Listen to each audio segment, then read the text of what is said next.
What happens when two married scientists question the relationship script they were handed and crack open a door they never knew existed? This is our research phase, and the experiment is already changing us. Welcome to the Partnership Lab, where we study love, partnership, and consensual non-monogamy. Think of this podcast as a relationship lab notebook, filled with real-time observations, experiments, and what we're learning along the way.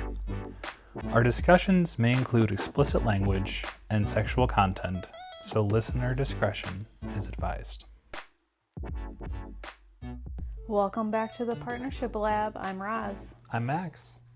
and we're here with you for a bonus episode. Yeah, we had a kind of a long, heavy one the last time, over 90 minutes, and so we thought maybe just knock out a quick one here, a little extra. Well, and it would just happen to be happenstance because what we're going to talk about today is just like some random thing, the random conversation that we had, but we thought it was worth recording so other people could hear, because like this probably happens to people all the time. Yeah.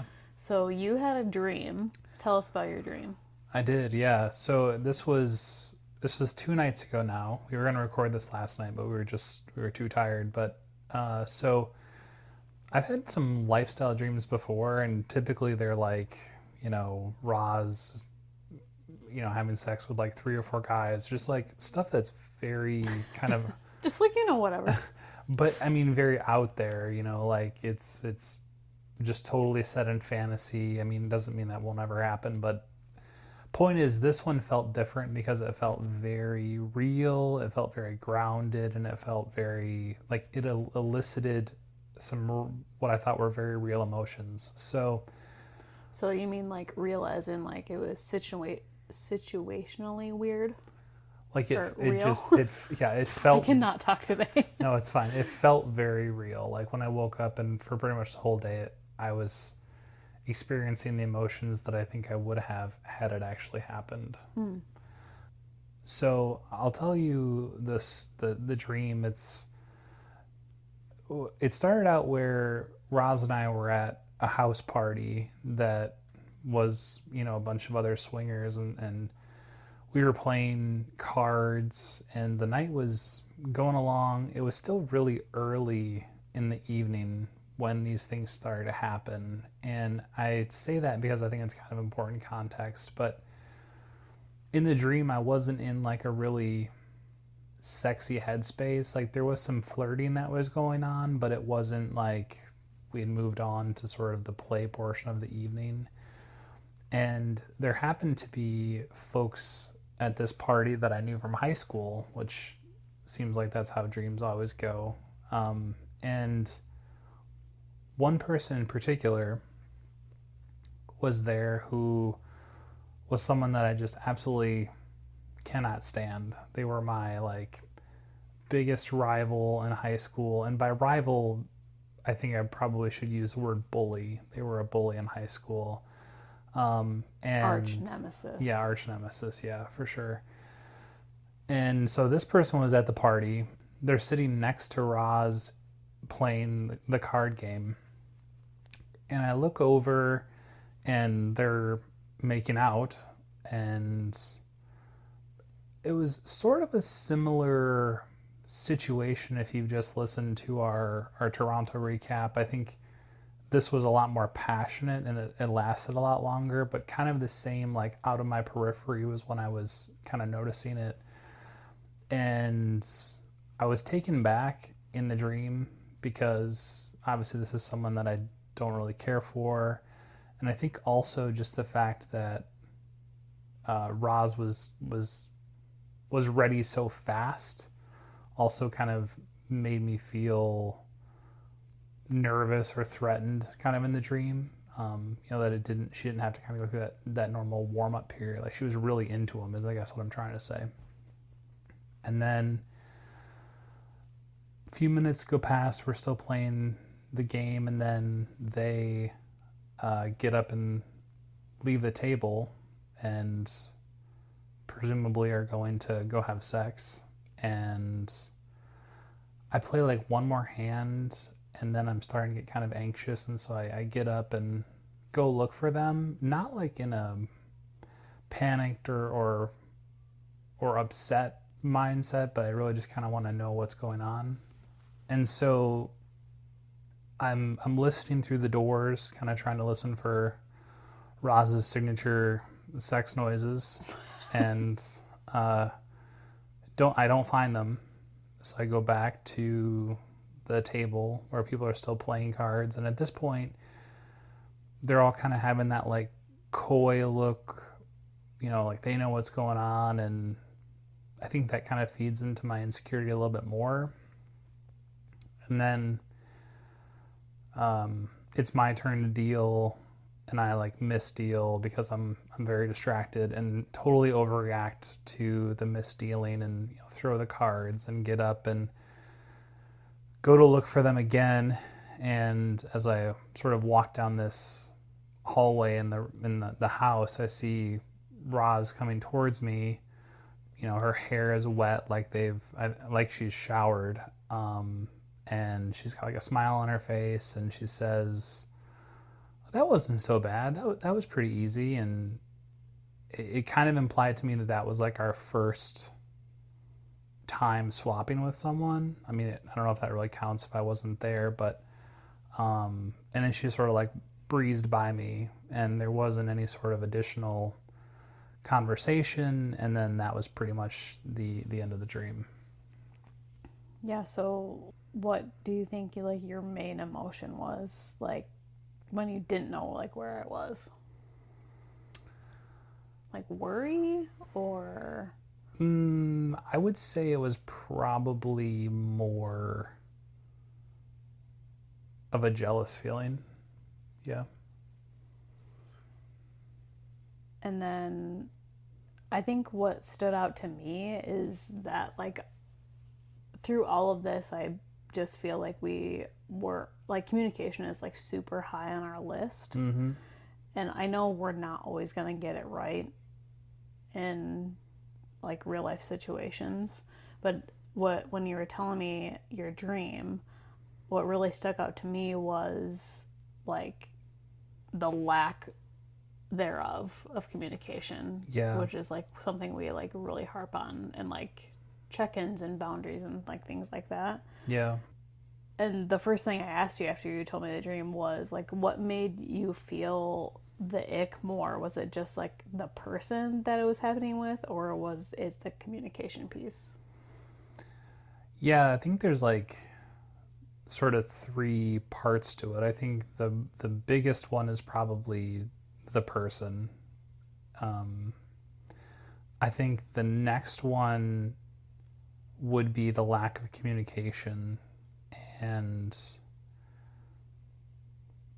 I think the third one for me, which is kind of an interesting take home, is like the fact that I wasn't in like a sexy mind space made it harder for me to like be excited for you. Oh, with the compersion Yeah. piece? I wasn't getting a charge out of it, and I think part of it was like the feeling I got from the dream was it was like a party, and it was like 8:30, like people had just showed up, they were like eating Tostitos, playing cards, and it was like you couldn't keep your hands off this guy who I also hate. And then, you immediately, like within 10 minutes essentially, is at least what it felt like, you were, in a room with him.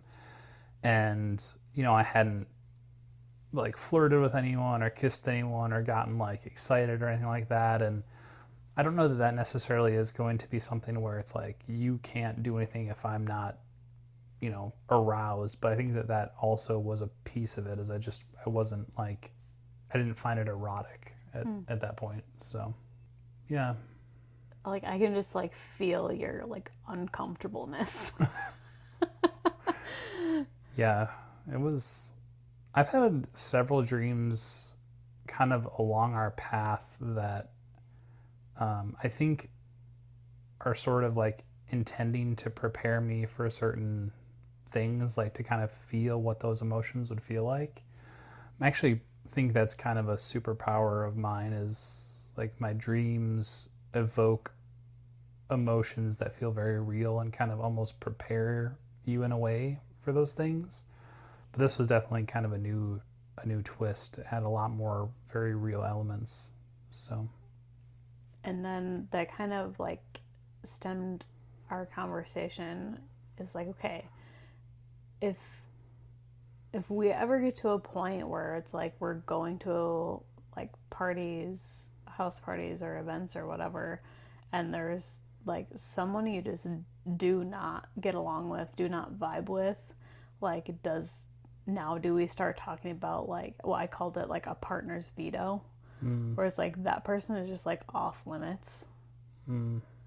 And so we kind of were talking about that a little bit too. yeah. And it's like, I think another thing that I was thinking about is like, if I knew that's how you felt about that person, like I don't feel like I would have like pursued anything, Yeah. because then I wouldn't feel like good about it. Yeah, that was kind of why I was like didn't jump at the idea of the veto, was really the reason you just described. I think that we're on a pretty similar page, where if someone had some sort of history with someone, whether it was like at a previous party or if they just said something, on one of the apps that we didn't like, or whatever, I think we would pick up on that, or respond to the other partner's like background info that they're sharing, and have it kind of, I don't know that there's any physical attraction that would maybe override that. So I think that kind of goes into the communication piece. And I did not say that in the dream. I didn't tell you that I knew that person. So I mean, maybe that was part of the problem, is I should have said that kind of when we sat down, or when we go in. And maybe if we go in and see people that I can't imagine there's an instance where we go in and one of us knows someone and one of us doesn't. That would be pretty. We have to go back a long way. Yeah. Yeah. Yeah. Yeah. So it was just like an interesting, like, because you have a lot of dreams, like more than I do, or at least you remember them more than I do.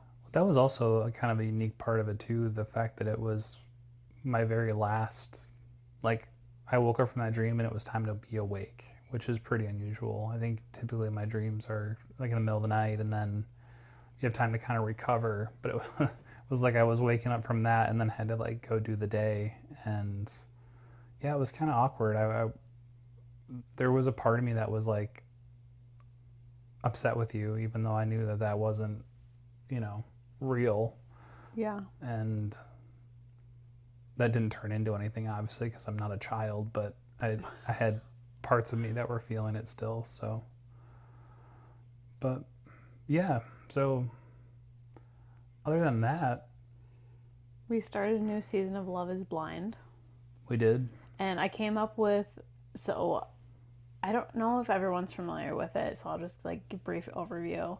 It's like these people go into this social experiment and they date like other people, but you don't get to see them. You're just talking, and your goal here is to like find the person that you will like marry or whatever. So it's very like monogamous view in that way, but we just enjoy, this is just like some of our trashy TV things that we like to watch.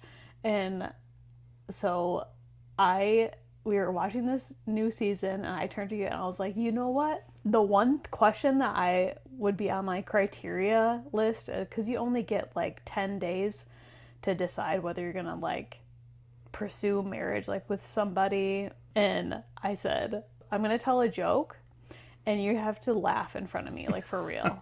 And if I can't stand your laugh, like it's over. Like I love like comedy and like laughter and stuff. So if I just couldn't get over like the sound of your laugh, like I'm sorry, like it cannot do it. One of those people is like, just, yeah, terrible. I know that sounds like kind of shallow, but it's just, you know, if you're gonna spend the rest of your life with that person, you know. Yeah. And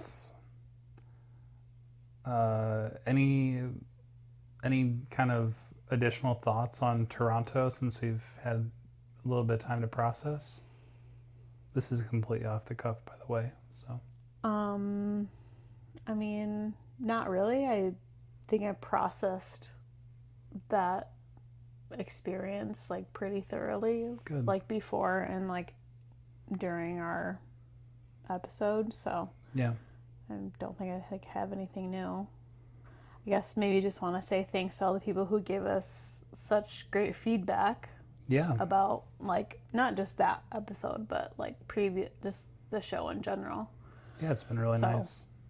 Just shout out to you guys who are listening, and thanks for all your feedback, and honestly, like a lot of good vibes, which we're here for. Yeah, a lot of really good encouragement and fun, sexy people listening. So, And we're trying to work on some other things. I won't tell you what it is right now because it's not like all ironed out yet, but we're trying to work on some things like for the listeners. And kind of like some of these bonus episodes would be included in that, but we're also trying to work on some other things for you guys too. Some resources and things that we're sort of creating as we go along here for ourselves, but just the things that we found most helpful, like being at the very beginning of the journey and doing all the learning and the self work, to be honest, and but things we thought were helpful in the journey being successful and not just like a crash and burn. yeah. Yeah, what else we went up to? You have any thoughts about like Toronto or just like after all your feels? I'm excited to try and make some local friends, and not sure how we're going to go about doing that yet, but the feeling of community that we had meeting all those cool folks really made me not want it to be something that we only do like a couple times a year. It would be really cool if we had people that were closer. And so I've started looking into some different paths to make those connections, and it's pretty challenging. I think that's probably going to be a whole episode on its own, but we have started to try and get the ball rolling on that a little bit to, you know, hopefully find a couple or two that are fun to hang out with and open-minded. And yeah, the podcast horror movie Undertone just came out, and being the one who does the editing, I think that's going to be like insanely scary. So I'm kind of looking forward to that. I have to watch it during the day. Yeah. I don't know if I'll have to watch it before I go to sleep. Yeah, we made the mistake of watching the new Mummy movie, and like right before I went to bed, and it was pretty disturbing in parts, especially for people with young children. So Yikes. that was a mistake. We had to watch like some HGTV show as a palate cleanser when we were done, because I didn't have any nightmares, but like if I would have went to sleep, I probably wouldn't have slept very well. Yeah, that was.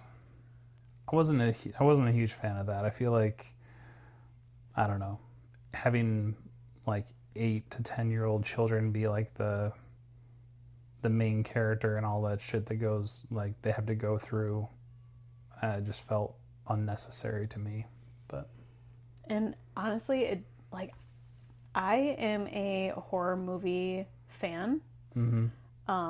Definitely like certain genres, but like in general, like I do like scary movies. yeah, And ever since like becoming a parent, it has changed my entire view on scary movies. Like I am much more anxious about certain topics. Yeah. Just, I'm much more anxious and like leery of just like certain story plots now. And it is crazy how just like as you like go through life, how it just alters your view on things like I used to watch like all the time. Yeah, I don't think that I was, as you were saying that, I was trying to think of instances that were similar to this. And I mean, the one, obvious one that comes to mind is like The Exorcist. And, you know, maybe there's a few other ones like The Omen and stuff. But I mean, in a lot of those cases, like the young child is like the villain. But in this case, they're almost like the villain and the victim. And I guess that would be the case too in Exorcist. But yeah, I think it just feels different when it's like, oh, that's a child versus like, oh, that child is the age of my child, you know? Right. It feels a lot different. So Hits much closer to home. anyway, wouldn't really recommend it. It was I thought it was like a more interesting premise because I do like the historical side of, yeah. you know, Egypt and mummies and like all of that topic. I find it history in movies to be very compelling because I like the adventure, like history kind of combination. Yeah. Yeah. Yeah, other than that, I don't think we have anything else. Nothing super sexy to report other than Roz getting some in her dream, but And in real life the other day. yeah, and hopefully tonight when we're done here. But Oh, I don't know. shit. She does have her jammies on, so probably not, but all right. Well, thank you guys for listening. And as always, if you like our show, just give us the 5 stars. Please write a review or Or do write a a rating. review. Yes. And as always, you can find us on Instagram or send us an email, and our contact info is in the show notes. And that wraps up today's entry in the Partnership Lab.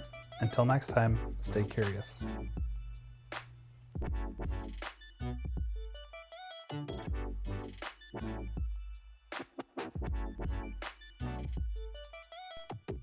These conversations reflect our own observations and experiences and are not professional or institutional advice. They do not reflect the thoughts or opinions of employers, family, or guests, nor imply their approval of the content shared.